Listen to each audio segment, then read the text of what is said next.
Good morning all of you. Cell unit के अंतर्गत हम लोग को आज सेल इंक्लूजन पढ़ना है। आइए देखते हैं क्या है सेल इंक्लूजन्स। तो देखिए सेल इंक्लूजन्स की अगर हम बात करें तो जो सेल इंक्लूजन होता है वो होता क्या है कि वेरियस नॉन लिविंग मटेरियल्स होता है, यानी कि किसी भी प्रोटोप्लाज्म में बहुत से नॉन लिविंग मटेरियल्स पाए जाते हैं। और नॉन लिविंग मटेरियल्स क्या हो सकते हैं? आपके पिगमेंट्स हो सकते हैं, जैसे जेंथोफिल हुआ, कैरोटीन हुआ, एंथोसाइनिन हुआ, ग्रेनुल्स हो सकता है यानी कि कार्बोहाइड्रेट है या स्टार्च हुआ, फैट ड्रॉपलेट्स हो सकते हैं जैसे ऑयल्स का हुआ यानी कि ग्राउंड नट है, कैस्टर्स में पाया जाता है सबसे ज़्यादा। इसके अलावा बहुत सारे न्यूट्रिएंट्स वैल्यू हो सकते हैं यानी कि जैसे कैल्शियम कार्बोनेट है, कैल्शियम ऑक्सीलेट है। इसके अलावा और भी बहुत से सब्सटेंस पाए जाते हैं। अब देखिए और इन्हीं सब चीज़ों को पाए जाने यानी कितने महत्वपूर्ण पिगमेंट पाए जाते हैं और इसीलिए इसको एर्गोस्टिक सब्सटेंस भी कहा जाता है। टाइप ऑफ सेल इंक्लूजन्स की अगर हम बात करें तो ये 4 प्रकार से होता है। और पहला है रिजर्व फूड मटेरियल्स यानी जो एनर्जी प्रदान करने का कार्य करता है। दूसरा है इनऑर्गेनिक मटेरियल्स जैसे कैल्शियम कार्बोनेट, कैल्शियम ऑक्सीलेट, ये सारी चीज़ें आ जाएंगी। बहुत से सिक्रेटरी प्रोडक्ट्स होते हैं यानी कि बॉडी में जो ग्लैंड्स पाई जाती हैं या प्लांट्स में जो ग्लैंड्स पाई जाती हैं उनसे बहुत सारे प्रोडक्ट्स सिक्रेट्स होते हैं, वो आएंगे। तो इसके अलावा स्केटरी प्रोडक्ट्स होता है यानी कि जब बॉडी में मेटाबॉलिक क्रिया होती है या एनाबॉलिक कैटाबॉलिक की एक्टिविटीज़ होती है तो उस समय बहुत सारे प्रोडक्ट्स बनते हैं, तो वो सारे स्क्रेटरी प्रोडक्ट्स में आ जाएंगे। ये यहाँ पे एक चीज़ ध्यान देने वाली बात है, जितने भी ये सेल इंक्लूजन्स है ऐसा नहीं कि सारे सेल इंक्लूजन एक ही प्लांट में पाया जाता है या एक ही एनिमल्स में पाया जाता है। ये वेरी करता है, प्लांट टू प्लांट वेरी करता है, एनिमल टू एनिमल्स वेरी करता है। यानी कि कुछ पिगमेंट्स होंगे जो एक प्लांट में पाया जाएगा तो हो सकता है दूसरे प्लांट में न पाया जाए। फैट ड्रॉपलेट्स कुछ प्लांट में पाया जा सकता है यानी कुछ प्लांट के सेल्स में पाया जा सकता है और कुछ में नहीं पाया जा सकता है, तो वेरी करता है। आइए अब देखते हैं रिजर्व फूड मटेरियल्स क्या है।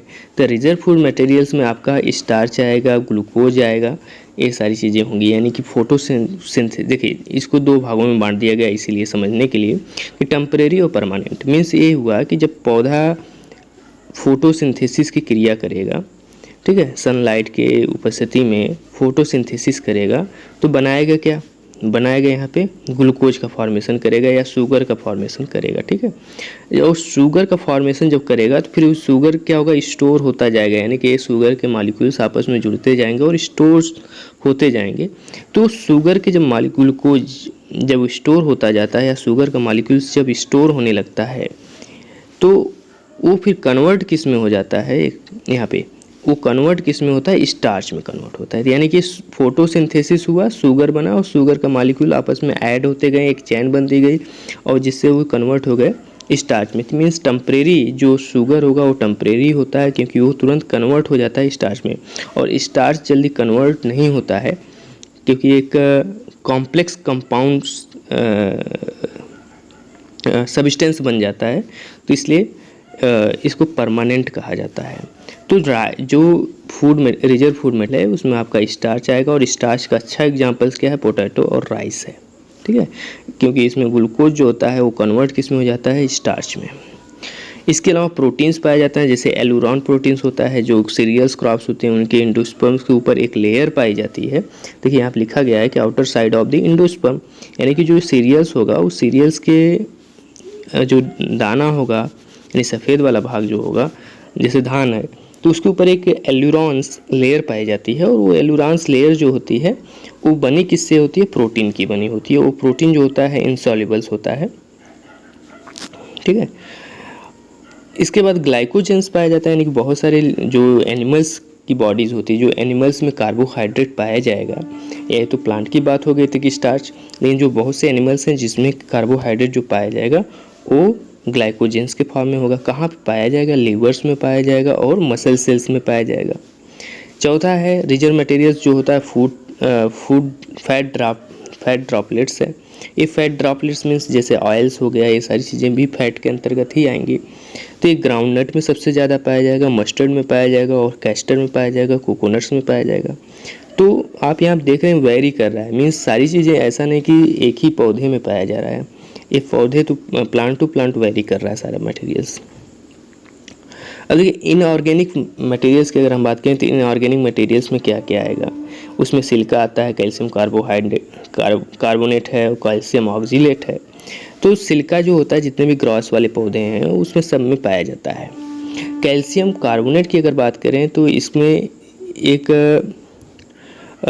जो फाइकस पौधा होता है यानी फाइकस के पत्ती में साइटोलीथ पाया जाता है, यानी फाइकस की जो पत्ती होती है यानी बरगद का जो पौधा होगा उसकी जो पत्ती होगी उस पत्ती में क्या पाया जाता है, साइटोलीथ पाया जाता है। साइटोलीथ बना किससे होता है, कैल्शियम कार्बोनेट का बना होता है। इसके अलावा और क्या इसका एग्जाम्पल है, इसका एग्जाम्पल एपिडर्मल सेल ऑफ मेमोर्डिका यानी कि जो आपका बीटर गार्ड होता है, करेला जो होता है उसमें कैल्शियम कार्बोनेट पाया जाता है। कैल्शियम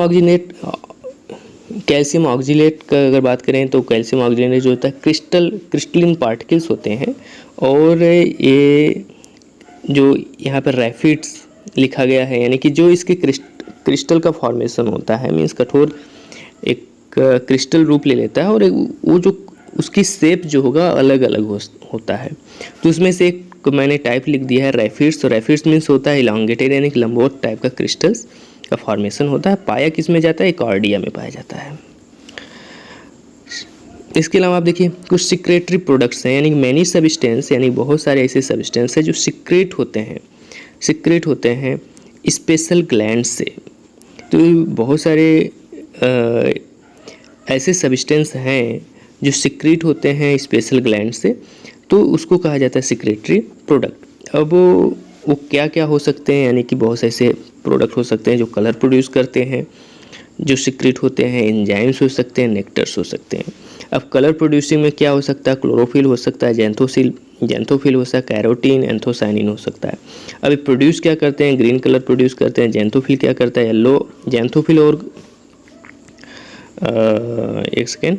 जेंथोफिल और आपका कैरोटीन मिल करके येलो और ऑरेंज प्रोड्यूस करते हैं। एंथोसाइनिन क्या करता है, आपका ब्लू और पर्पल कलर प्रोड्यूस करता है।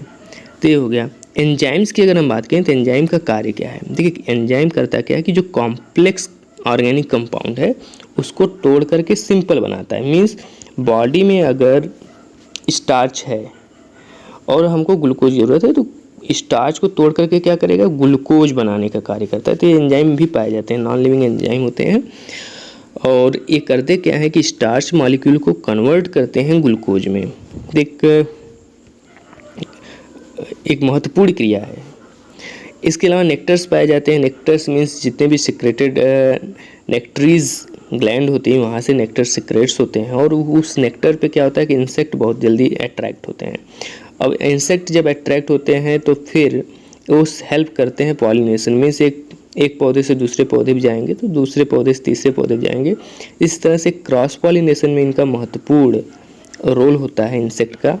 और वो इंसेक्ट करते क्या हैं, वो नेक्टर्स को एज ए फूड या एज ए जूस अपना भोजन करने के लिए एक पौधे से दूसरे पौधे पे जाते रहते हैं, और इस तरह से क्रॉस पॉलिनेशन में हेल्प करते हैं। स्क्रेटरी प्रोडक्ट्स होता है यानी कि बहुत से ऐसे प्रोडक्ट्स हैं जो पौधे के काम का नहीं है, यानी कि पौधे को उसकी आवश्यकता नहीं है लेकिन वो बनता रहता है। क्यों बनता रहता है, और जिसे वेस्ट प्रोडक्ट कहते हैं। वो बनता क्योंकि बॉडी में जब मेटाबॉलिक क्रिया होती रहती है तो produce during the metabolic reaction, यानी कि जब प्रोड्यूस कब होता है, मेटाबॉलिक रिएक्शन के दौरान। तो बॉडी में कंटिन्यू क्या होता रहता है कि एनाबॉलिक क्रिया, यानी कि जो प्लांट के केस की अगर हम बात करें तो एनाबॉलिक और कैटाबॉलिक प्रोसेस कंटिन्यू होता रहता है। तो उसे होगा क्या, जैसे एनाबॉलिक और कैटाबॉलिक प्रक्रिया कंटिन्यू होता रहता है, और उस प्रक्रिया के बाई प्रोडक्ट के रूप में हमको क्या मिलता है, बहुत सारे स्क्रेटरी प्रोडक्ट्स मिलते हैं। वो आपके एल्कलाइड्स है, ग्लाइकोसाइड्स है, टैनिन्स है, लैटेक्स है, एसेंशियल्स ऑयल्स है, गम्स है, ऑर्गेनिक्स है, रेजिन्स है, ये सारे बनते रहते हैं।